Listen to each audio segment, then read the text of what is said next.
Hey, this is B from Kongsaurus, and today we're going to go over the top 10 things that I hate and love about James Bond 007 Pinball. Let's go. Thank you to the Stern marketing team as well as Captain's Auction Warehouse for letting me borrow this machine for the last 2 months to make this content. Number 1, although I got a new in-box pin, I actually had some issues with some of the screws coming loose during the first couple of games that I played. So this screw actually popped off over here, and this post actually came off in the out lane, as well as the screw on the bottom. So I actually ended up having to fix that. But it was a new in-box at a pin, and you ship things do get loose. So I definitely recommend, if you're gonna get a new in-box pin, to check all your screws and things. Something that was unavoidable though, because I wouldn't have been able to tighten this one without knowing it would have fallen off, but it is what it is. The DB5 car eject is one of the coolest mechs, but sometimes when the ball ejects out of here, I've had some balls actually dribble off the car into the out lane and actually drain the ball. So sometimes it'll pop out over here. Most of the times it'll go here, but I would say maybe 1 out of every 20 times or so it would pop into the out lane, which is really annoying. Number 3 thing that I absolutely hate about this game, and it's really just some of the way the playfield layout is, but the slings are the most dangerous part of this entire game. If you look at the out lanes, there's really this narrow kind of spot for it to fall into here as well as onto this side, and it's really only the slings that are going to get you popping into here. So stay off the slings if you can. Sometimes it's unavoidable, but the slings are so dangerous. It's one of the things I hate about the game. As soon as it hits here and it just pops over here, and there's really nothing I can do. Number 4, there's 6 villain modes here that you can unlock by going up this right ramp, as well as 6 henchman modes coming up this ramp. The only thing is that you can play them only once. If you don't pass the mission, the game actually doesn't allow you to play that same mission over again. You just have to move on to the next henchman. So I do find it a little bit challenging and annoying that you can't complete that mission that you did. It's just part of the game design though. It's part of the code updates that they've had, but it is annoying for me.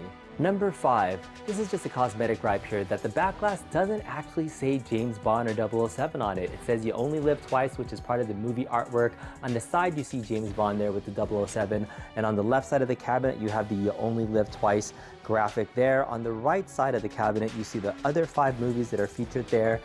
James Bond from Russia with Love, Diamonds Are Forever, Goldfinger, Dr. No, as well as Thunderball. But it is just one of the things that if you're walking up to the machine and you're not a Sean Connery James Bond fan, you might not know that this is a James Bond machine right at the start. But right here you see 007 obviously, as well as the playfield artwork. It is beautiful in terms of the art, but it's just one of those things that maybe they could have just added 007 maybe somewhere on there.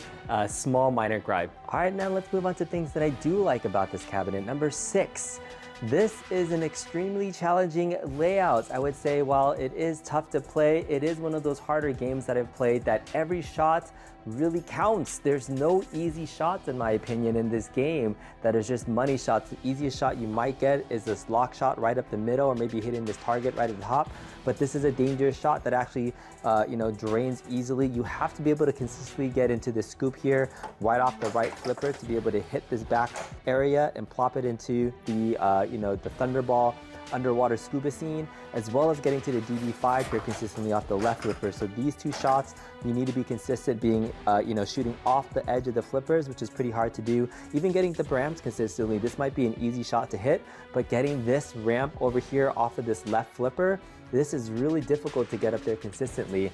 And this left ramp shot is also very consistently hard to get up there all the way to start the multi-ball for jetpack multi-ball. It's just, there's no easy shots. This middle lane right here, this is also another hard shot to hit consistently for me.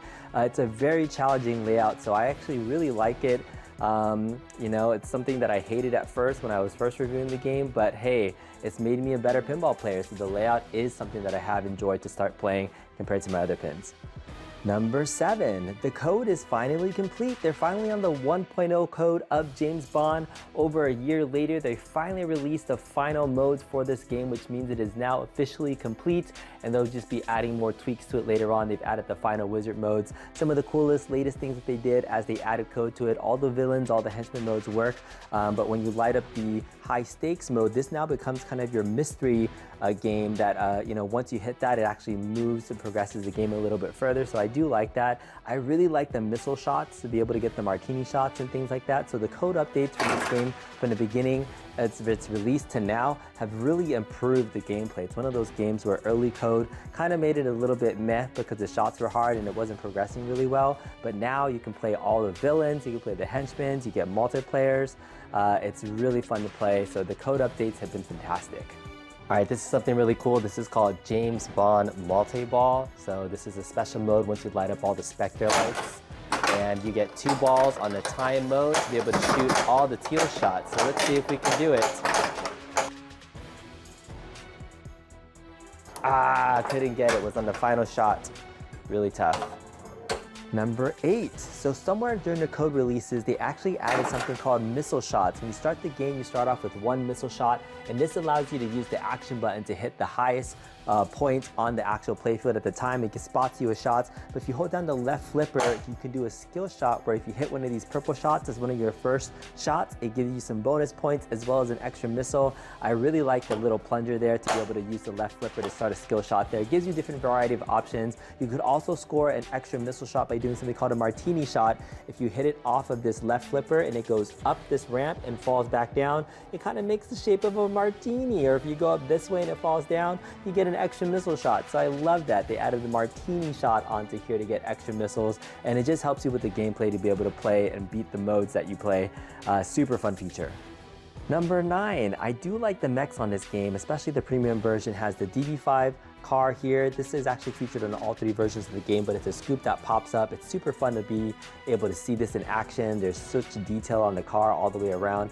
I really like that. There's the Bird One multi-ball rocket here on the backside. For the premium version, you have the tower here where you lock it and it actually will lock the ball around here. So the pro version doesn't have that. It just kind of slings around. So not really that necessary, but the pro version does have the rocket there. And then the biggest change between the pro and the premium is really the jetpack multi-ball. So you do have a sculpted figure of James Bond on that jetpack there, and it actually has a magnet on the bottom that carries the ball across, drops it onto the Dragon Tank right there. Dragon Tank, a nice little bash mech that you see there in the middle there, helps light up an extra lane. You kind of don't notice it, it's kind of hidden there, but that is one of the mechs there. And then on the premium version, you get like a little scuba scene of James Bond there fighting a little, you know, henchman down there. So that's not a version on the pro version, but you know, I do like the mechs on here. It's pretty clean, pretty simple. Really like the DB5 sculpt on that car. Super awesome car. Number 10, one of the things that I do like is that they have so many different assets and scenes from all the different movies here. So you can play almost like you're watching all 6 of the movies there. You can skip ahead if you want to, but the fact that they have so many assets playing throughout the game for all the 6 different movies really speaks volumes to all the things that we're able to get. If you're a fan of the Sean Connery Bond films, there's so many different assets on here that you're gonna love watching over and over again. When you're playing some of the Bond girls, it can get a little bit repetitive to hear some of their voices over and over again, but that's probably my only gripe. But I do like the fact that they have all the assets, and it's not bad looking at Honey Rider and Pussy Galore and Domino over and over and over again. All right, so final thoughts about James Bond 007 pinball machine. So this has been out for, you know, about a year and a half now. It came out in December of 2022, and at the time when I first played this game, I kind of didn't like it. I actually really hated some of the shots and how difficult it was, but that's because I was still pretty casual to pinball, and it was definitely tough for me to pick up. This isn't one of those games where I would say new players to pinball are going to enjoy, because some of the shots are hard. It's hard to pick up and feel like you're progressing through the game to be able to start up a mode. And so I'd say this cabinet in particular, this James Bond pinball machine, is probably better suited for more experienced players that are going to enjoy all the different features and the tough shots for it. I'd say it's not for your casual pinball players that are going to pick this up and enjoy. It is a great theme if you love James Bond, especially the Sean Connery James Bond. Unfortunately, I never grew up watching these movies, so I don't have a ton of experience with all the themes in the movies and all the call-outs and the things there. I was definitely a Pierce Brosnan James Bond, so GoldenEye was my James Bond, but this is a pretty cool gun to be able to see all the different assets. And man, James Bond got a lot of Bond women, and I haven't been able to even unlock all of them and see them. But hey, it is a super fun game with the layout that I think is really unique. And this is a game that I would say, even though I have the premium version, the Pro definitely would be okay in my opinion, because it doesn't add that much more in terms of the premium. Yes, you have the jetpack multi-ball person that kind of walks around, you have the lock mechanism here, you have a little scoop shot down there, but that's about it. Like, those three things I don't think are worth an extra about $2,000 from a premium, to that Pro price. I think the Pro is just fine, except that the Dr. No artwork. I might change the Backglass if I was going to own one of these. But thanks again so much to the Stern marketing team for sending this to me for the past couple months to play. I've played probably over 800 games on this. My highest score so far is about 700 million. I'm getting a lot more comfortable with starting in different modes and things. So I feel like it's made me a better pinball player. If you're looking for a game to help train you and get you to become a better player, James Bond Pinball might be the one for you. Thanks again for watching this video. If you liked it, give it a thumbs up. Consider subscribing to the channel. Thanks again so much. Thank you, Mrs. Kongduras, for letting me have this in my house for the last couple months. And we'll see you next time. Thanks.